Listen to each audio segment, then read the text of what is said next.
Please welcome Bijaygarh থেকে প্রাঞ্জল।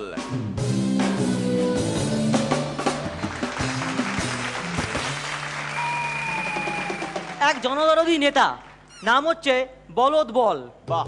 তো এই নেতার সাংবাদিক সম্মেলন চলছে এবং নেতা তার মাঝে মাঝে ভাষণও দিচ্ছে, দুটো একসাথে চলছে। বন্ধুগণ, আজকে আপনাদের কল্যাণে আমি ডান্স বাংলা ডান্সে না যাওয়া এক সফল প্রতিযোগী, এই আমি আমার বক্তৃতা শুরু করছি। বন্ধুগণ, আমি আপনাদের জন্য এলাকায় একটা কল করে দেবো। ভিড়টা বেরিয়ে গেল। বন্ধুগণ, আমি এলাকায় আপনাদের জন্য নতুন পিচের রাস্তা বানিয়ে দেবো। সেকেন্ড ভিড়টা বেরিয়ে গেল। এবার একসাথে, বন্ধুগণ আপনারা উত্তেজিত হবেন না, বন্ধুগণ প্লিজ শান্ত হয়ে দাঁড়ান। বন্ধুগণ, বুঝতে পারছি ঢিল ছুটছেন আপনার দিকে। বন্ধুগণ প্লিজ প্লিজ শান্ত হয়ে দাঁড়ান। কি হলো, পেয়ে গেলেন একজন সফল নৃত্যশিল্পী, কাম মন্ত্রী। আচ্ছা স্যার, একটা প্রশ্ন করছি।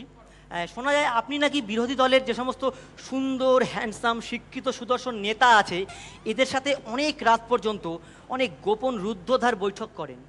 কি করেন? দেখুন, আপনি এতটা ব্যাক বেটেড বুঝতে পারিনি। একটা বিশেষ আইন পাশ হয়ে যাওয়ার পরে যে প্রশ্ন আপনি আপনাকে করতে পারেন আমি বুঝতে পারিনি। কিন্তু স্যার আরেকটা প্রশ্ন ছিল, আপনি সবসময় ব্রিগেডেই কেন সমাবেশটা করেন? ভালো লাগবে? নেতাজি ইন্ডোর স্টেডিয়ামের মাঝখানে উনুন জেলে রান্না করবো, ভালো লাগবে?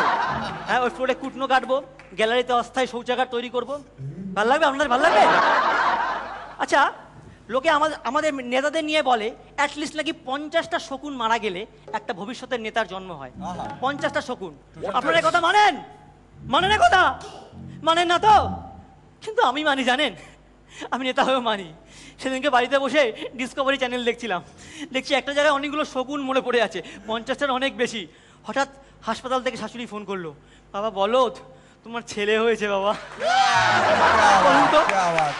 আচ্ছা স্যার, আপনারা সবসময় লাল আলো লাগানো গাড়িতে করে যাতায়াত কেন করেন? দেখুন, ওটা পুরোটাই ডিপেন্ড করছে জনতা স্ক্রিপ্টের ওপরে। যতক্ষণ জিন্দাবাদ জিন্দাবাদ চলছে ইটস ওকে। যে মুহূর্তে মুর্দাবাদ মুর্দাবাদ হয়ে গেল, ওই গাড়ির সামনেই অ্যাম্বুলেন্স স্টিকার লাগিয়ে দিই, ও তলায় রোগী সেজে শুয়ে পড়ি। ড্রাইভারকে সব বলা থাকে, ও স্ক্রিপ্ট অনুযায়ী একটু অ্যাডজাস্ট করে নেয়। স্যার, আপনার যখন এতই ভয়, আপনি বেরোন কেন?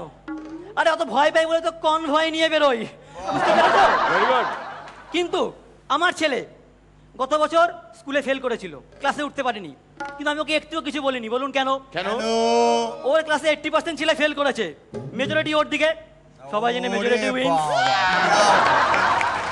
আচ্ছা স্যার, আপনার সম্পর্কে সবাই নাকি বলে আপনি নাকি অতীতে অনেকবার দলত্যাগ করেছেন, এটা কি সত্যি? হ্যাঁ, এ কথা সত্যি যে আমি অতীতে অনেকবার মলত্যাগ করেছি। না স্যার, আমি ওটা বলি না, আমি বলছি দলত্যাগের কথা বলছি। দেখুন, মলত্যাগ বা দলত্যাগ ব্যাপারটা তো রোজই লাগে, ওটা খুব রেগুলার হয়ে গেছে আমার কাছে কোনো ব্যাপার না। যাওয়ার আগে শেষ প্রশ্ন, আপনি আমাদের দর্শকদের ওই গানটা শোনাবেন যেটা শোনাবার পরে আপনাকে পার্টি থেকে শেষবারের মতো গলা ধাক্কা দিয়ে বের করে দেওয়া হয়েছিল, সেই গানটা? হ্যাঁ, যদি একটু শোনান। হ্যাঁ, আমি ডান দিকে রই না আমি বাম দিকে রই, আমি ডান দিকে রই না আমি বাম দিকে রই, আমি দুই দিকেতে রই পরাণ জলাঞ্জলি দিয়া, আমি দুই দিকেতে রই পরাণ জলাঞ্জলি দিয়া, আমি দুই দিকেতে রই জলাঞ্জলি দিয়া। পরান্দা, সবচেয়ে ভালো লাগলো শেষের গানটুকু, অসাধারণ, beautiful. Thank you sir.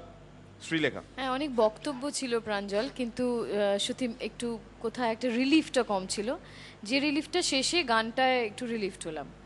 All the best. রনিদা। শরীর খারাপ লাগছে নাকি তোকে? তোকে দেখে কিরকম অসুস্থ লাগছে আমার। এটা খুব বেশি নম্বর বোধহয় পাবি না, দেখা যাক দুটো মিলে কি হয়। All the best. রাঘবের কেমন লাগলো? আমি প্রথম দেখলাম, আমার ওর প্রেজেন্টেশন ভালো লেগেছে, তবে আমি একটু ভেরিয়েশনস এক্সপেক্ট করেছিলাম। মানে যে ধরনের একটা ধরনের ইস্যু নিয়ে বা এক ধরনের ক্যারেক্টার নিয়েই ও তার নানা দিক নিয়ে বলেছে, একটু ভেরিয়েশনস থাকলে মনে হয় একটু বেটার হতো। বাট এখনও পর্যন্ত যাদের দেখেছি তার মধ্যে ওর ড্রামাটিক এক্সপ্রেশনটা অনেক বেটার লেগেছে আমার। মানে he can be an actor. খুব ভালো লেগেছে আমার, এমনি খুব ভালো। বিষয়টা বলো তো রাঘব, মানে ও গান গাইছে আবার পলিটিক্স নিয়ে আলোচনা করছে। গান, গায়ক, নেতা, পলিটিক্স, এই বিষয়টা না আমাদের এই রাজ্যেই এই মুহূর্তে একটু গোলমেলে ফেজে। গোলমেলে ফেজে। তুমি চাও